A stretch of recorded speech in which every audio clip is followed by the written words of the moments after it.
Alhamdulillah. Leren sik ya, Nok. Iya, Mak, iya.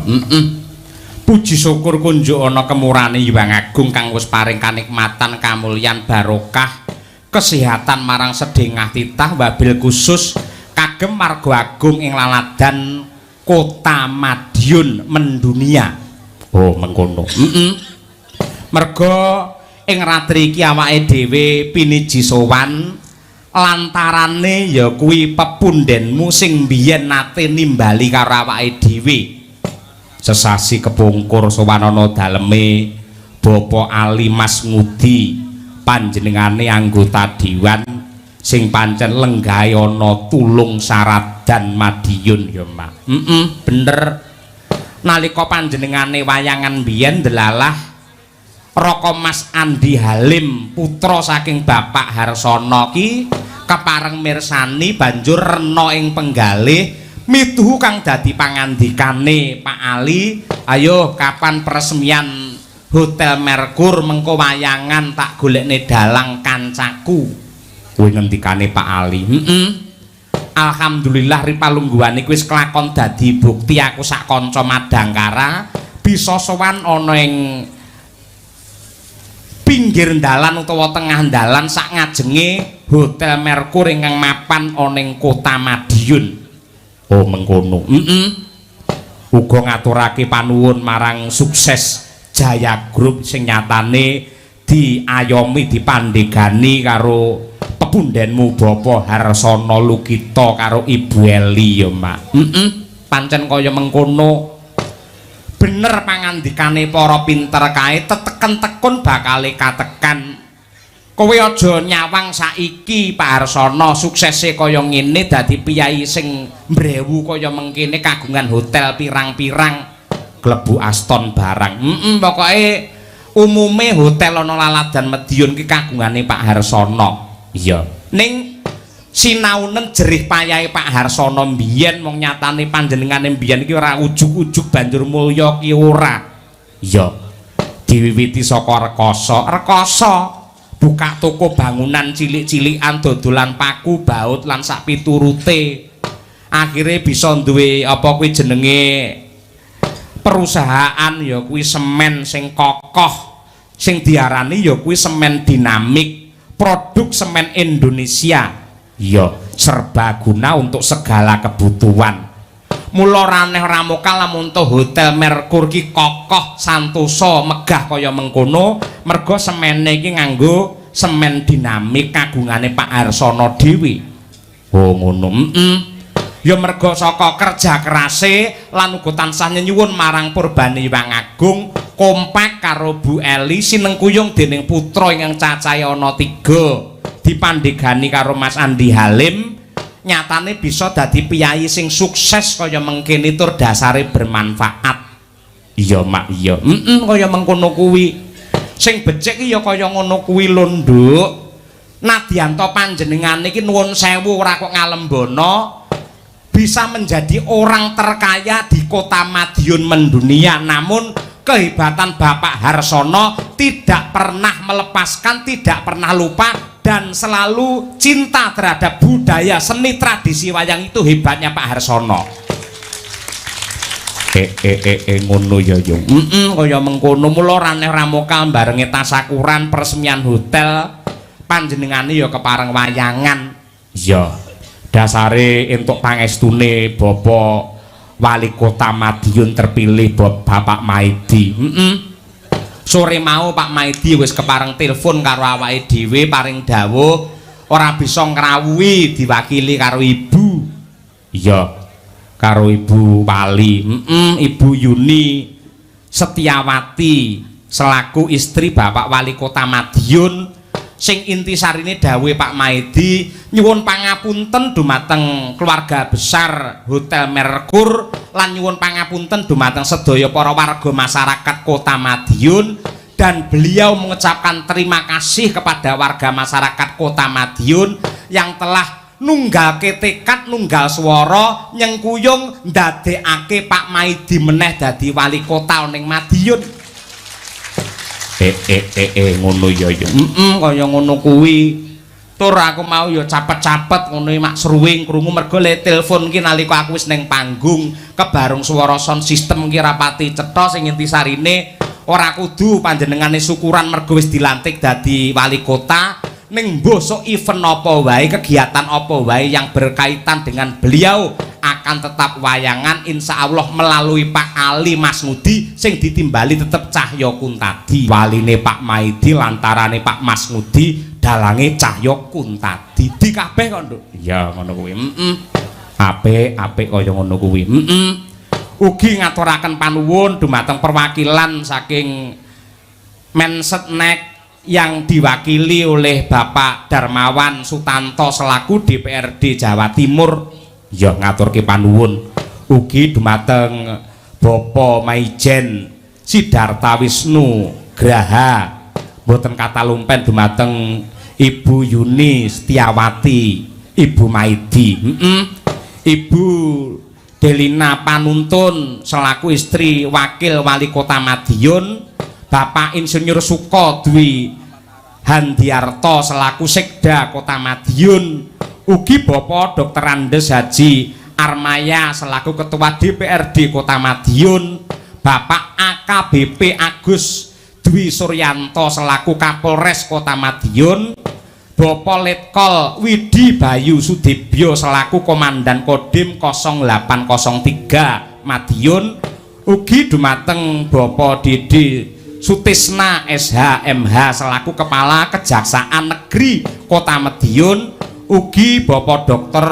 Budi Haryanto SHMH selaku Kepala Pengadilan Negeri Madiun jajaran Forkom Pimkot utawa ndak wah iya seluruh kepala dinas OPD ing Kota Madiun ya Mak kaya mengkono sing intisarine ngene kok no Hotel Merkur di Kota Madiun memadukan desain modern dan budaya lokal yang nyaman ideal untuk bisnis berlibur dan memiliki berbagai fasilitas kayata ruang pertemuan kontemporer ballroom yang luas restoran yang bersih dengan hidangan lokal dan interlokal yang higienis lezat serta para tamu bisa menikmati bar kolam renang pusat kebugaran spa yang semua fasilitas tersebut untuk kepuasan dan kebahagiaan para tamu iya mula aku kelawan kue selaku seniman ngaturake panuwun ingkang tanpa upama marang Hotel Merkur marang Bapak Harsono ingkang sampun kersa tresnani lan nglestarekake budaya wayang kok ngono sebabe apa ngene Nduk mergo pagelaran wayang kuwi nuwun sewu kejaba mbutuhake anggaran sing ora sithik pertunjukan wayang kuwi perlu persiapan sing mateng ya kudu nyawisake papan sing jembar lan properti sarana prasarana sing akeh kaya ngene mula jaman saiki wis rada suda piyai hajatan nanggap wayang merga sing kudu disiapake semono akeh tur anggarane semono gedene mula wayang bisane tetep urip kejaba ditresnani karo masyarakat ya kudu antuk katresnan saka pengusaha gede lan uga saka pemerintah iya nah bab kebijakan efisiensi anggaran jane kuwi apik Nduk jane kuwi becik nuwun sewu ning ya kudu teliti kudu permati kudu ngati-ati aja nganti digebyah uyah aja nganti kabeh anggaran dipangkas iya apa kegiatan hiburan dianggap foya-foya yang boros anggarannya itu tidak boleh namun seharusnya kehadiran seni tradisi jangan dianggap hiburan semata namun seni tradisi adalah warisan leluhur yang menjadi roh jati diri bangsa yang pemerintah dan semua masyarakat wajib untuk merawat dan melestarikannya maka dari itu pemerintah harus mempertimbangkan eksistensi seni tradisi jangan salah sasaran semoga Nduk semoga Hotel Merkur nanggap wayang ini menjadi salah satu contoh dan pijakan yang baik selain melestarikan budaya juga menyuguhkan hiburan yang bermakna dan bisa dinikmati oleh semua kalangan Maka dari itu mari kita berdoa bersama semoga Hotel Merkur dan Sukses Jaya Group selalu diberi kelancaran, kesuksesan serta senantiasa mendapatkan berkat, rahmat dan hidayah dari Tuhan yang Maha Esa. Amin, amin ya robbal alamin. Kaya ngono kuwi. Yen banjur digebyawiyah apa-apa dipangkas hari jadi kabupaten kota nanggap wayang ra entuk, wong syukuran perusahaan ra entuk, engko mesake seniman iki ora kena dipadhakake kaya hiburan liya-liyane sing jenenge seni budaya kuwi jati diri bangsa. Ya. Mula yo hebat banget Hotel Merkur ya, Mak. Sangat luar biasa. Matur nuwun dumateng Pak Harsono, Ibu Eli, Mas Nanang, Ya. kabeh wae keluarga besar Hotel Merkur. Ora mung Hotel Merkur lan keluarga besar Pak Harsono, sumrambahipun para warga masyarakat ingkang tumplek-blek tresnani dumateng budaya wayang. Mugi-mugi sedaya tansah pinaringan hayu lan rahayu durga mendhak kala sirna yuwana basuki. Sedaya tansah pinaringan murah sandang pangan, pinaringan tentrem lahir batin, slamet donya tekan akhir. Allahumma amin. Ngaturake lelagon iki ana dawuh pengumuman tolong mobil dengan nomor polisi AE 1432 CF dipindah sebentar karena mobil di depannya mau keluar. Oh iya, mergo apa-apa yen arep metu biasanya yo ngabari ngene ya. Ngono kuwi.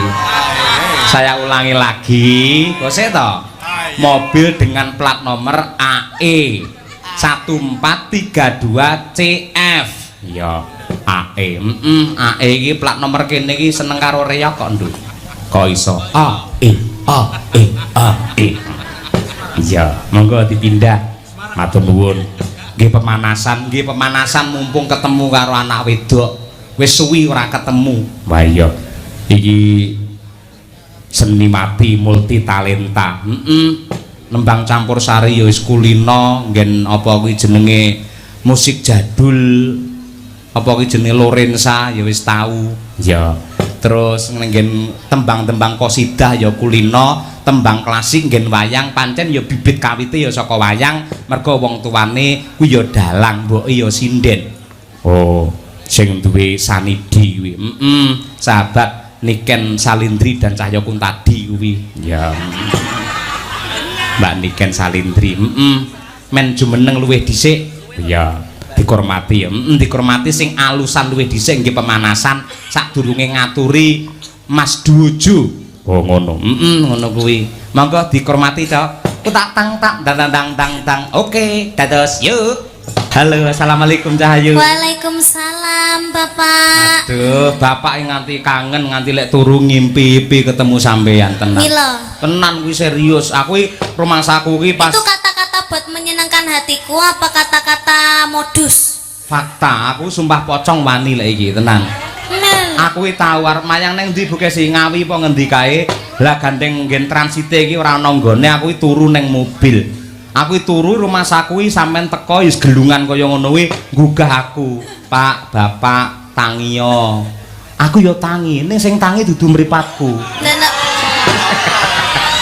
Lah opane, Pak? Atiku gumregah mergo arep mayang bengi kuwi ngono lho. Atine kegugah gara-gara tak gugah kuwi mau ya, Pak ya. Ngono kuwi. Kuwi fakta, tahu tenan aku ngimpi kaya ngono kuwi. Salim dulu. Jan bocah. Kok ndak cipika-cipiki? Ayo sini no, mosok bapake kon rono. Dalang arep cenanangan tekan kono yo enggak boleh sampean sing rene. Engko penggemare aja menghujat mong ya anake dhewe. Ngeri ya Pak iki totone. Ayo timbangane diambung codot-codot tak ambungi dhewe. Nduk sehat-sehat ya Cahayu. Dan iki aku ora raup 7 dina.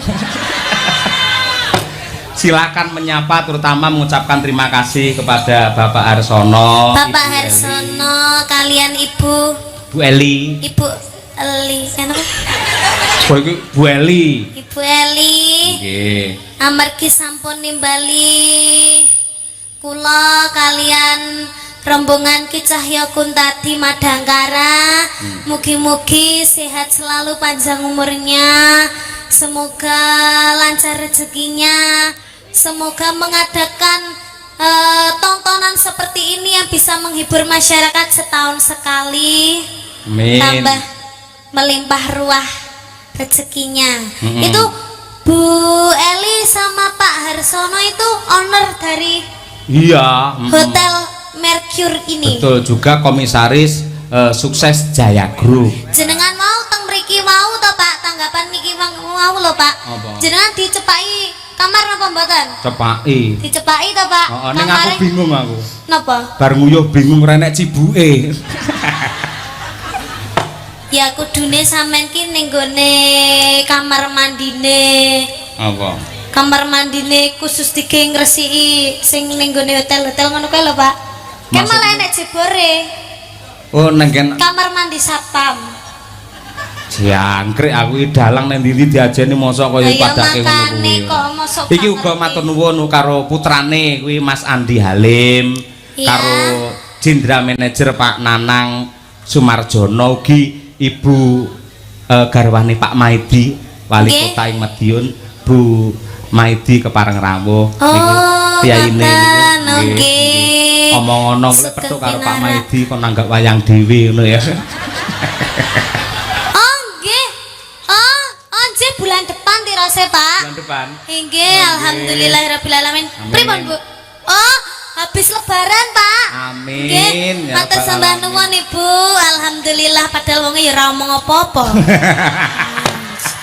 Lambene wong golek dhuwit ngono kuwi ya Ken ya. Nggih, ngono ben ketara. Wah, berarti apa Bu Bu Maidi. Bu Maidi ki arep lebaran ki nanggap Cahya Kuntadi karo Niken Salindri. Ngono ben Heeh. disekseni wong akeh, Pak.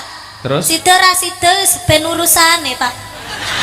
lah kok lek ora sida Pak Maidi karo Ibu ya malah izin lho Lho, piye. awak dhewe nanggap ning ngarep omah apa ning ngarep omah Pak Maidi. Ade tanggap pokoke ning kono pentas ngono. Ah, dhewe pentas dhewe, Pak. Lah terus sing bayar sapa? Alah, keri Pak lek kowe. Engko lek wonge sungkan. Nggih, intine selamat sukses untuk Bapak Maidi masih Nggih. dicintai oleh warga masyarakat Kota Madiun. Alhamdulillah, semoga sehat selalu. Doa yang paling penting itu adalah sehat selalu. Amin. Lihat-lihatnya masalah rezekiku pikir kari, sing penting sehat selalu. Kalau kita tidak sehat tuh kita tidak akan mendapatkan rezeki. Nah, 100. Iya. Nggih. Disapa juga itu penggemar jenengan. Disapa juga nggih Lek karo ngaturaken. bapak piyai kene wis kulino mirsani lek karo jenengan arang-arang lho, dludak nanti tekan mburi. Nggih, kula teng Madiun nggih jarang-jarang. Nggih to. Ngaturaken assalamualaikum warahmatullahi wabarakatuh. Sugeng dalu masyarakat yang ada di Kota Madiun bersinar. Semoga mendunia, semoga panjenengan sedaya dipun paringi rezeki ingkang kathah barokah, saged munggah haji, saged to. Piyai Kota Madiun kene wis munggah kaji kabeh. Oh, kok iso? Mergo ning kene enek replikane Ka'bah ning kene enek ora. Mendina manasik wong kene iki. Wong Madiun kan jane sugih-sugih kok, Pak. Iya. Wong wis ke Singapura barang kok e. Masa? Alun-alune nek Singapura barang, Pak. Heeh to.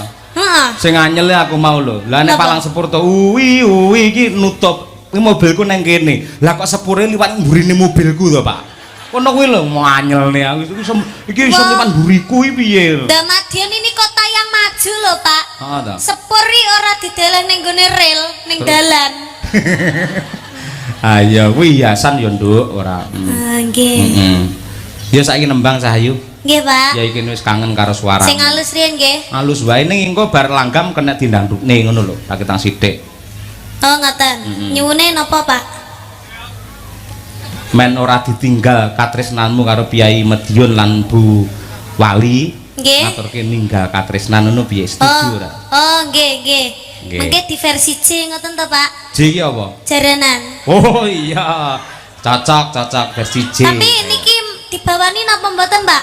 Oh iya Bawani jelas. komplit bawa no no. sampean eman-eman ora bawa. Nggih. Ayo. Niki Dasare. bawane tentang Dimas Niken Salindri. Oh iya to. Niki cakepane niki sing damel niki lemboten klentu. Sapa, Dok? Pak Sukron. Pak Sukron. Nggih, terus sing nyanyi Ibun. Heeh. Terus jenengan sing nyawang. Oh iya. Aku nyawange marem nduk aku pisan ya. Wis tuwek disawange marem ya. Coba dibawani dhisik apa pangkur apa? Nggih. Anggur Niken Salindri. Wah, delon awakmu nang nggen layar ke lho kan. Masalah. Jan kaya Romeo Juliet ae dhewe ya. Ayo nggih. Ya nduk Niken Salindri ya. Timen buta yang ram bakat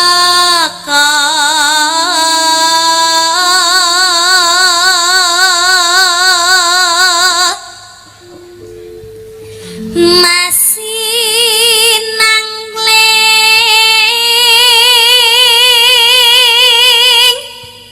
cahyane roka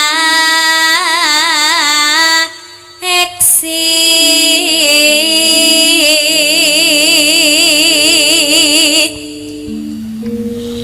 nimas mesti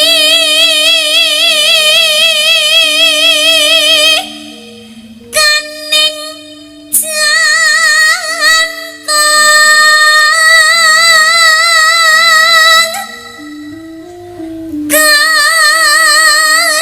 kanyakang saking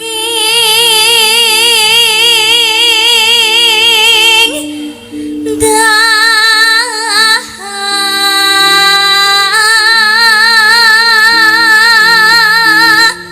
Sa salmireng-reng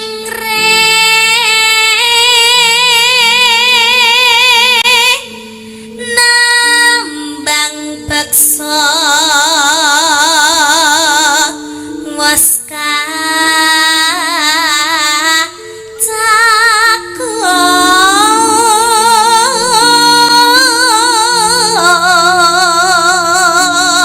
Lin linambaran jiwa tama terakhir Dri driya sumarah mring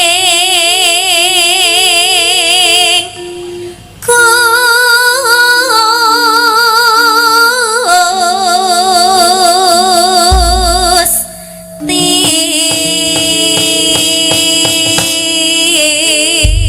Dua tepuk tangan yang meriah untuk Niken Salindri suara emas dari kota Kediri. Jos duk pindah rono men seneng. Jenengan ngusir kula to, Pak? Ngusir kula to? Loh, ora kok ngusir sampean nang kene Sampeyan wis selawase semua to, ra- Pak, tak cedeki. Cukup tahu, Pak. Aja kaya ngono kuwi wong gampang mutungan. Tegese kan konsumsi untuk penonton. Nyandi adoh men iki. Niki tanggane mriki. Ah, ning kono iki men penggemar sampean iso seneng. Kuwi lho ting ceruwentel kamera iso ceruwentel kaya ngono. Halo ibu-ibu yang di sebelah sini, mana suaranya? Aduh. Bapak-bapak di sini mana suaranya? Penggemarku ya enak. Ibu-ibu yang di depan mana suaranya? Yoko mana suaranya? Sing gak bengok pecat, sing gak bengok pecat. Yoko mana suaranya? Sinden mana suaranya? Pak Cahyo mana suaranya? Iya. Cita-citane jenengan tadi niku, Pak. Hah? Apa? Dadi guguk Sapa? jenengan. Yo ora ngono kuwi. Tidak boleh loh, Pak. Lah enak apa ora ta Pak Guguk iki? Ya ndak ngerti loh, Pak. Masa ora ngerti? Lah menurut jenengan enak apa mboten? Ora enak. Muni yo berarti tayu mangan ngono kuwi. Berarti tahu mangan. Lambene. Yo Niken Salindri langgam sak ramban terus dijarangke. Wah iki top iki. Mangga dados, Duk.